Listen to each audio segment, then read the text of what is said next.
Hello students, आज के इस वीडियो में हम देखेंगे सीजी प्रीबियड 2017 का इंग्लिश का पोर्शन।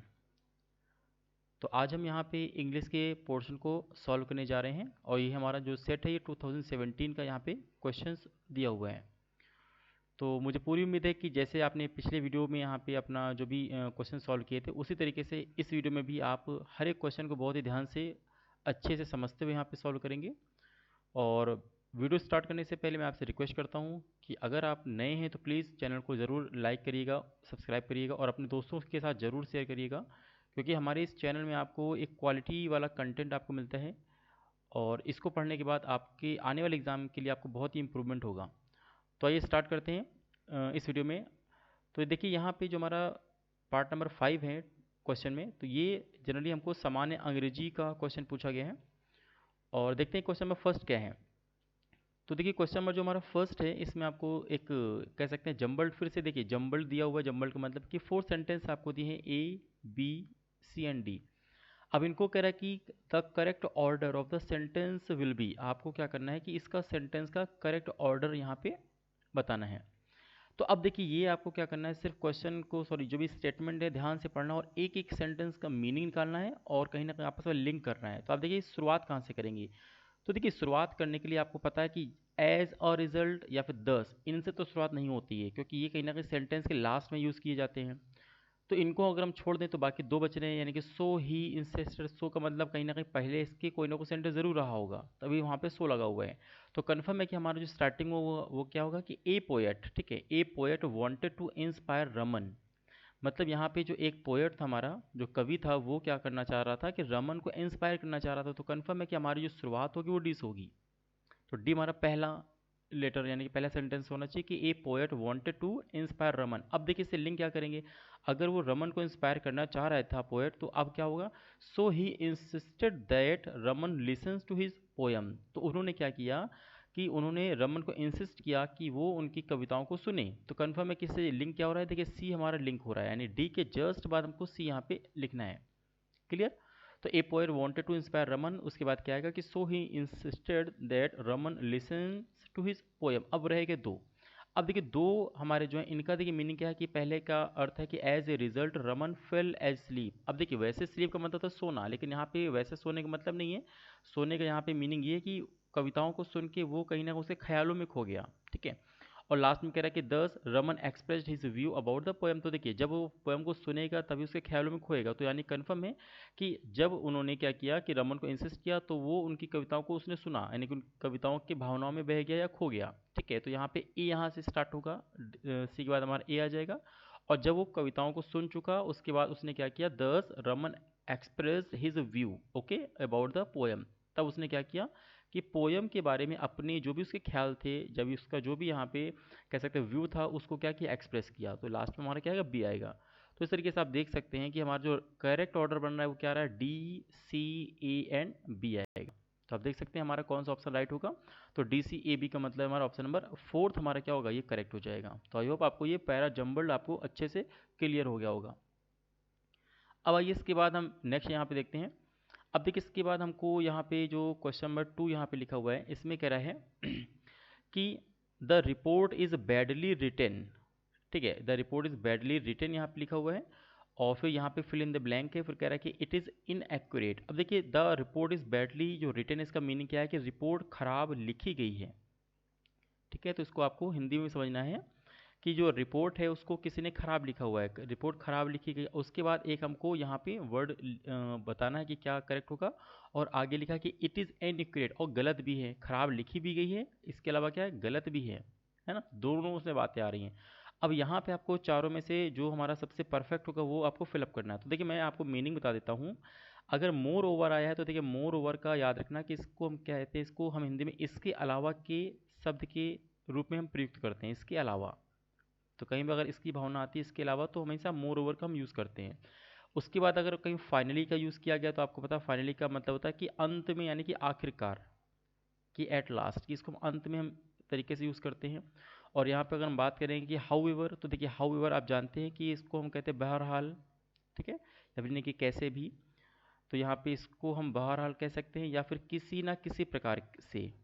यानी एनी हाउ आपको करना है कि किसी ना किसी प्रकार से का इसका मतलब होता है, या फिर कुछ भी हो, हाउएवर का मतलब कैसा भी हो, कुछ भी हो, ये इसका मीनिंग होता है। और लास्ट में यहाँ देखेंगे ये मीन वाइल है। अब मीन वाइल होता है कि इस दौरान, यानी कि ऐसे ड्यूरेशन पे, यानी कि इस दौरान, या फिर हम कह सकते हैं इस समय। तो देखिए अब आप खुद सोचिए कि यहाँ पे लिखा है कि रिपोर्ट खराब लिखी गई है और यह गलत है।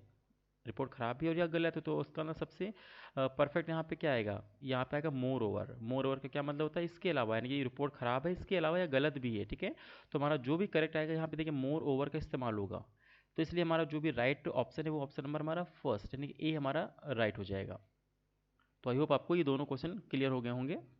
अभी आगे नेक्स्ट बढ़ते हैं। देखिए अब हमको आगे के जो क्वेश्चंस हैं इस पे हमें एक बेस्ड एक पैसेज दिया हुआ है। अब आपको पैसेज को ध्यान से पढ़ना है।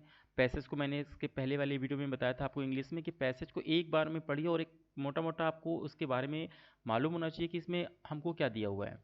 तो आइए देखते हैं यहाँ पे क्या कह रहा है। देखिए पहला लाइन यहाँ पे लिखा हुआ है कि अर्थ क्वेक, यानी कन्फर्म है कि अर्थ क्वेक के बारे में कुछ बताना चाह रहा है। तो लिखा हुआ है कि earthquakes are the sudden shock and shaking of the earth surface.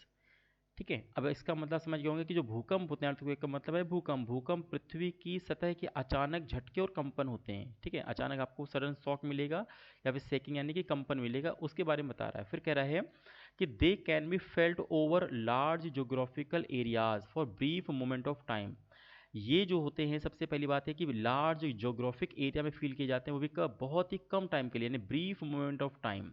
यहाँ पे दो बातें आपको समझनी है। पहली बात, जो भूकंप होते हैं अर्थ के बहुत ही बड़े एरिया में आते हैं, जोग्राफिकल एरिया में, बहुत ही शॉर्ट टाइम के लिए, ब्रीफ मोमेंट तक फील किए जाते हैं। तो आई होप आपको इतना पैसेज के बारे में समझ में आ गया होगा। अब आगे बढ़ते हैं। देखिए नेक्स्ट कह रहा है कि they are nearly 20 tectonic plates. ये लगभग क्या है, 20 टेक्टोनिक प्लेट्स होती हैं। अब ये टेक्टोनिक जो प्लेट्स हैं उसका कह रहा है कि that are along the earth surface, जो कि अर्थ की सरफेस में होती हैं। फिर कह रहा है कि that continuously more past each other. ठीक है, जो कि क्या होती हैं, एक दूसरे से लगातार अधिक होती हैं। उसके बाद यहाँ पे नेक्स्ट कह रहा है कि huge rocks are formed at the edge of the plates, यानी कि कह रहा है कि तालु यानी कि प्लेटों के किनारों पे क्या होता है, विशाल चट्टाने बनाती हैं। यानी कि जो भी आपकी ये रॉक्स होती है, यहाँ पे जो प्लेट्स होती हैं, इनकी जो किनारे होते हैं इन पे बहुत ही ह्यूज यहाँ पे रॉक्स बनती हैं, और ये रॉक्स के हिलने से क्या होता है, अर्थक्वेक आता है। तो आपको लिखा हुआ है कि the shifting of these rocks cause earthquake, कि जब ये ह्यूज हमारी रॉक्स हैं, अगर ये हल्का सा भी शिफ्ट होती हैं, उसकी वजह से यहाँ पे अर्थक्वेक आता है। तो देखिए आपने पैसेज को ध्यान से पढ़ा, पैसेज को पढ़ने के बाद कुछ ना कुछ आपको दिमाग में आया है कि हमारे यहाँ पे अर्थक्वेक के बारे में बात कह रहा है, और ये बहुत ही लार्ज जोग्राफिकल एरिया में आते हैं, बहुत ही कम टाइम के लिए आते हैं। और ये जो कैसे बनते हैं, ये 20 टेक्टोनिक जो प्लेट्स होती हैं हमारी सरफेस में, इन्हीं की वजह से हमारा क्या होता है कि बड़े बड़े रॉक्स बनते हैं, और वो रॉक्स क्या होते हैं, अगर शिफ्ट होते हैं तो वहाँ से अर्थक्वेक आता है। अब आइए देखते हैं इसके बेस पे हमारा जो भी क्वेश्चन दिया है वो क्या है। तो देखिए सबसे पहला यहाँ पे क्वेश्चन दिया है कि यहाँ पे अर्थक्वेक अकर्स व्हेन, अर्थक्वेक क्यों आता है, ये आपसे पूछा जा रहा है। तो सबसे पहले देखिए यहाँ पे टेक्टोनिक प्लेट्स मूव, ये एकदम सही है कि टेक्टोनिक प्लेट, अभी आपको मैंने बताया कि शिफ्ट होती है, नहीं मूव होती है, यानी कि एकदम राइट है ये, कि टेक्टोनिक प्लेट्स मूव करती तो आता है। फिर कह रहा है कि rocks at the edge of the tectonic plate move, ये देखिए अब टेक्टोनिक प्लेट से मिलके क्या होते हैं, रॉक्स बने होते हैं एड्ज पे, यानी कि वो भी मूव करते हैं, तो हमारे अर्थक्वेक आता है, ये भी राइट है। फिर कह रहा है कि टेक्टोनिक प्लेट से इन लार्ज और श्रिंक, यानी कि लार्ज होती है वे श्रिंक करती, सिकुड़ती हैं, और बड़ी होती हैं, यानी कि उसका भी काम ही हुआ मूव करने का मतलब है कि छोटी बड़ी होने से भी क्या होता है, कहीं ना कहीं शिफ्टिंग होती है, यानी कि ये भी हमारा क्या है, करेक्ट है। तो इस तरीके से आप देख सकते हैं कि इसमें तीनों के तीनों हमारे जो ऑप्शन है कहीं ना कहीं हमारा इंडिकेट कर रहे हैं अर्थक्वेक के कॉज को। तो हमारा जो फोर्थ ऑप्शन होगा कि ऑल ऑफ द अबव, ये हमारा क्या होगा, कंटिन्यूसली पूरी तरीके से राइट हो जाएगा। नेक्स्ट यहाँ पे देखते हैं अगला, देखिए क्वेश्चन है 94। इसमें कह रहा है कि अर्थक्वेक अकर्स, अर्थक्वेक जो आता है वो कह रहा है कि कैसे आता है। तो पहला कह रहा है कि sometimes in a wide area, कि बड़े एरिया में कभी कभी, समटाइम्स। फिर कह रहा है दूसरे में इन अ स्मॉल एरिया। उसके बाद यहाँ पे कह रहा है यहाँ लास्ट में कि sometimes in a small area and sometimes in a wide area. और फोर्थ कह रहा है कि always in a wide area. तो ये चीज़ हमेशा याद रखिएगा, जो अर्थक्वेक होता है वो हमेशा वाइड एरिया में ही आता है, उसका जो बहुत बड़ा एक केंद्र होता है। ऐसा नहीं होता किसी रूम में आ गया या फिर किसी पर्टिकुलर कह सकते हैं कि गली में आ गया, ऐसा नहीं होता है, पूरे बड़े से एरिया में आता है। तो यानी कि always in a wide area. तो इसका जो हमारा राइट ऑप्शन होगा वो होगा ऑप्शन नंबर फोर्थ। उसका नेक्स्ट यहाँ पे देखते हैं अगला जो क्वेश्चन हमको दिया है 95। इसमें कह रहा है कि during an earthquake the earth shakes continuously for, जब भी अर्थक्वेक आता है तो कह रहा है जो अर्थ हमारी होती है वो कंटिन्यूसली जो हिलती है, कितने टाइम के लिए, तो कह रहा है फॉर फ्यू डेज, कुछ दिनों तक हिलती रहती है। कह रहा सम सेकेंड्स कुछ सेकेंडों के लिए हिलती है, फ्यू आवर्स कुछ घंटों के लिए हिलती रहती है, या फिर अबाउट 1 मंथ एक महीने तक वो कह सकते हैं कि सेक होती रहती है। तो आप खुद सोचिए, हमारा जो अर्थ क्वेक होता है वो बहुत ही कह सकते हैं मिनटों में भी छोड़िए, सेकंडों में आता है। कुछ सेकंड के बाद वो खत्म, ठीक है, हो सकता है दोबारा फिर से आ जाए, लेकिन वो भी कुछ सेकंड के लिए ही आता है। तो यहाँ पे जो हमारा राइट ऑप्शन होगा वो ऑप्शन नंबर बी, कि हमारा during an earthquake the earth shakes continuously for some seconds. तो इस तरीके से आप देखेंगे कि हमारे जो भी यहाँ पे पैसेज था, हम लोगों ने पैसेज को अच्छे से सॉल्व किया है, और 1 से लेके 5 क्वेश्चन तक हमने आसानी से कर लिया। तो आई होप, मुझे उम्मीद है कि जितने हमारे व्यूवर्स हैं, जितने आप लोग हैं यहाँ पे, सारे क्वेश्चंस आपको समझ में आ गए होंगे। तो प्लीज़ अगर आपको क्वेश्चन समझ में आए तो लाइक ज़रूर करिएगा, और अपने दोस्तों के साथ भी ज़रूर शेयर करिएगा, और सब्सक्राइब भी कर लीजिए अगर आप चैनल में अगर नहीं किया आपने अभी तक तो। अब आइए इसके बाद हम देखते हैं अगले क्वेश्चन में। अब देखिए नेक्स्ट हमारा जो क्वेश्चन है यहाँ पे, इसमें यहाँ पे कह रहा है कि the opposite of proportionate is, यानी कि अब आपको ये बताना है कि प्रपोर्शनेट हमारा जो वर्ड है इसका अपोजिट क्या होता है। अब सबसे पहले आपको ये समझना है कि जो हमारा प्रपोर्शनेट है इसका मतलब क्या होता है। देखिए प्रपोर्शनेट का मतलब, प्रपोर्शन आप जानते हैं कि प्रपोर्शन का मतलब कहीं ना कहीं क्या होता है, अनुपात होता है। ठीक है, किसी दो चीज़ों के बीच अनुपात के बारे में बात की जाती है। तो अगर प्रपोर्शनेट की बात करेंगे तो ये अनुपातिक मान लीजिए, इसको अनुपात की जगह अनुपातिक हम यूज़ करते हैं कि हाँ किसी न किसी रेशियो में दिया हुआ होता है चीज़ें। अनुपातिक की बात करेंगे, या फिर कई बार इसको हम क्या करते हैं, समानुपातिक तरीके से भी हम यूज़ कर सकते हैं। तो अब ये इसका मतलब हो गया। अब आपको क्या करना है, इसका अपोजिट बताना है। तो देखिए प्रपोर्शनेट हमारा जो होता है इसका अपोजिट हम क्या यूज़ करेंगे, हम उसका यूज़ करेंगे डिसप्रपोर्शनेट। ठीक है, ये इसका अपोजिट होता है। तो ये आपको याद रखना है कि हमारा जो ऑप्शन नंबर बी है वो हमारा राइट है, कि disproportionate is the opposite of the proportionate. ठीक है, जैसे आप जानते हैं कि लाइक, अगर मैं बात करूं कि लाइक का जो अपोजिट होगा वो क्या होगा, वो मिस लाइक नहीं होगा, ना ए लाइक होगा, ना अनलाइक होगा। ठीक है, तो इस तरीके से आप यहाँ डिसलाइक कर सकते हैं। तो इस तरीके से आपको यहाँ पे बताना है कि जो प्रोपोर्शनेट हमारा है इसका जो अपोजिट हमारा वर्ड है वो क्या होगा, डिसप्रपोर्शनेट। उसका नेक्स्ट हम यहाँ देखेंगे। अगला हमारा जो क्वेश्चन है 97, इसमें कह रहा है कि to seek to take permission we can say. इसमें आपको ये सीखना है कि जब भी कभी भी परमिशन ली जाती है तो आपको क्या वर्ड बोलना है। पहला कह रहा है कि मे आई टेक योर साइकिल, क्या मैं आपकी साइकिल ले सकता हूँ। उसका देखिए नेक्स्ट कह रहा है कि would I take your cycle. मैंने आपको बताया था जब अपने मन की इच्छा होती है तो वुड का यूज़ करते हैं, I would like to do that. ठीक है, I would like to do something, इस तरीके से। तो यहाँ पे कह रहा है would I take your cycle, क्या मैं आपकी साइकिल लेना चाहूँगा। ओके, फिर यहाँ पे कह रहा है should I take your cycle, क्या मुझे आपकी साइकिल लेनी चाहिए। और कह रहा है कि will I take your cycle, क्या मैं आपकी साइकिल लूँगा। तो ये देखिए सारे मीनिंग निकल रहे हैं। तो जब भी परमिशन की बात की जाती है तो आपको पता है कि परमिशन के लिए मे, माइट, ये सारे हमें टर्म यूज़ करने होते हैं। तो हमारा यहाँ पे देखिए मे आया हुआ है, मे हमारा जो भी इंडिकेट कर रहा है कि हमको परमिशन चाहिए, मैं परमिशन को ग्रांट कराना चाह रहा हूँ। तो सीधे मतलब है कि to seek permission we can say क्या कहेंगे आप, may I take your cycle. तो हमारा जो राइट ऑप्शन है वो क्या होगा, फर्स्ट वाला हमारा करेक्ट हो जाएगा। तो आई होप आपको ये चीज़ क्लियर हो गई होगी कि हाँ हमें क्यों यहाँ पे मैंने मे का यूज़ किया हुआ है। अब आइए नेक्स्ट देखते हैं। अब देखिए यहाँ पे जो क्वेश्चन नंबर 98 है, इसमें आपको स्टार्टिंग में फिल इन द ब्लैंक दिया हुआ है, और आपको जो स्टेटमेंट है वो लिखा हुआ है कि Ganga is a Holi river. मतलब ये बताना चाह रहा है कि गंगा हमारी बहुत ही पवित्र नदी है, होली रिवर है। अब इसके पहले देखिए ऑप्शन क्या क्या दिए हैं। पहला ए दिया हुआ है, फिर उसका एन है या फिर दी है, और कह रहा नॉन ऑफ दी एबो। अब यहाँ पे ये देखिए पहली बात तो ये जो हमें ऑप्शन दिए हैं कहीं ना कहीं आर्टिकल हैं, आप इंग्लिश में आर्टिकल पढ़ते हैं। ठीक है, आर्टिकल आप जानते हैं कि दो तरीके के होते हैं, ए एन एन दी। तो अब यहाँ पे सुटेबल हमें आर्टिकल यूज़ करना है। तो देखिए आपको मैं ऑलरेडी यहाँ पे जो इंग्लिश का पूरा मैं आपको कंप्लीट कोर्स कराऊंगा उसमें भी आपको पूरा डिटेल में आप सीखेंगे कि यहाँ पे आर्टिकल क्या होते हैं, कितने तरीके के होते हैं और कहाँ कहाँ यूज़ करते हैं। फिलहाल अभी यहाँ पे अगर आपको मैं बताऊँ कि Ganga is a Holi river में आपको क्या यूज़ करना है, द गंगा। यहाँ पे हम द गंगा यानी कि द आर्टिकल का हम यूज़ करते हैं। तो मैं एक रफली आपको आइडिया दे देता हूँ ताकि आपको पता रहे कि द आर्टिकल कहाँ कहाँ देखिए यूज़ होता है। सबसे पहले ये देखिएगा कि जो हमारा द होता है उसका हम यूज़ करते हैं जहाँ यूनिक लोगों या वस्तुओं की बात की जाती है। ठीक है, जहाँ पे यूनिक का मतलब है कि किसी एक तरीके की, सपोज सन की बात किया है तो सन हमारा यूनिक है, एक ही सूर्य होता है। तो यहाँ पे हमेशा द सन का यूज़ करेंगे आप। ऐसे अगर मैंने कहा अर्थ की बात हो रही है तो अर्थ भी हमारी एक यूनिक है। ठीक है, तो अर्थ के पहले भी हम द का इस्तेमाल करते हैं। ऐसे मून वगैरह भी आप यूज़ करेंगे तो द मून। तो ऐसी जो भी चीज़ें होती हैं जो यूनिक होती हैं उनके सबके पहले हम लोग क्या यूज़ करते हैं, द का यूज़ करते हैं।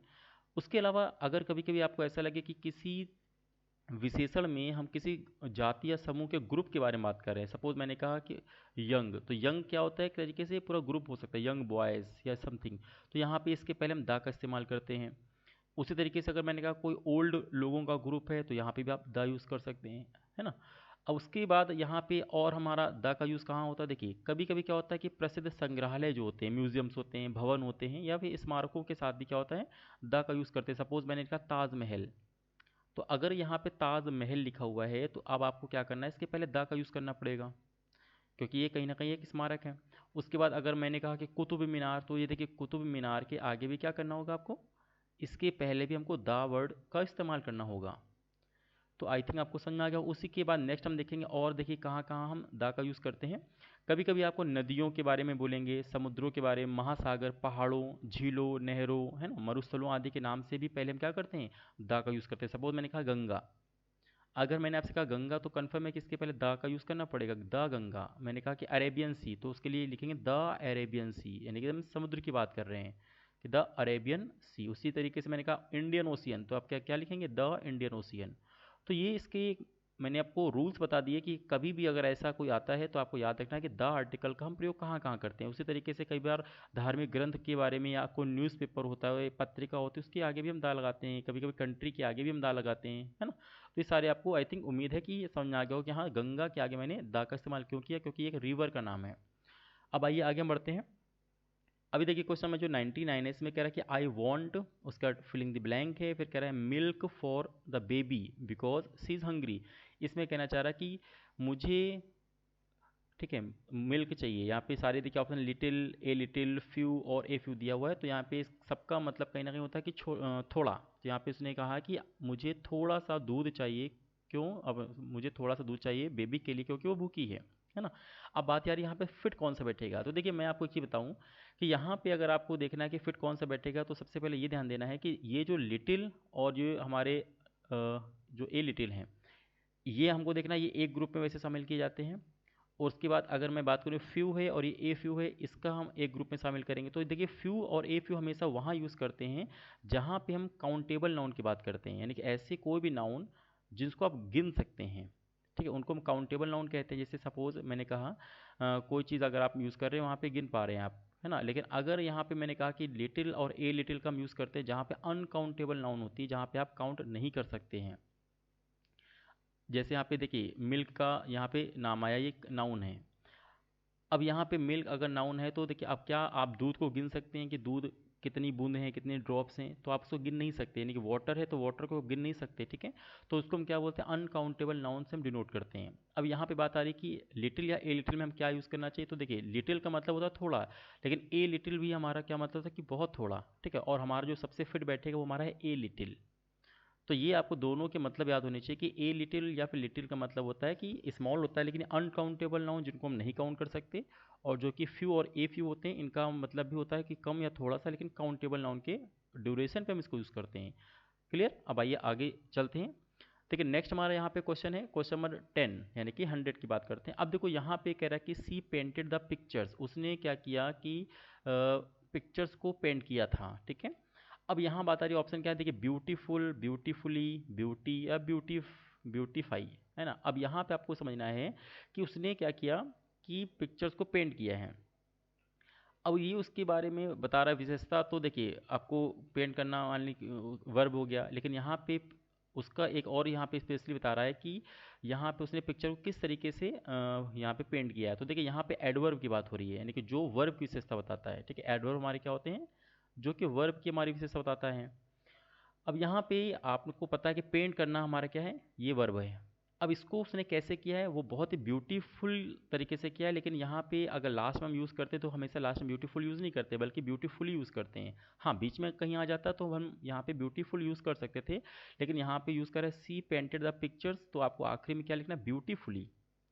तो हमेशा याद रखिएगा कि लास्ट में कभी भी एडवर्ब यूज़ होता है तो उसको हम एल वाई हम ज़रूर यूज़ करते हैं, यानी कि इसको हम यहाँ पे लिखेंगे कि ब्यूटीफुली। तो इस तरीके से हमारा जो राइट ऑप्शन होगा वो आपको मालूम है कि ऑप्शन नंबर बी हमारा यहाँ पे करेक्ट हो जाएगा कि ब्यूटीफुली।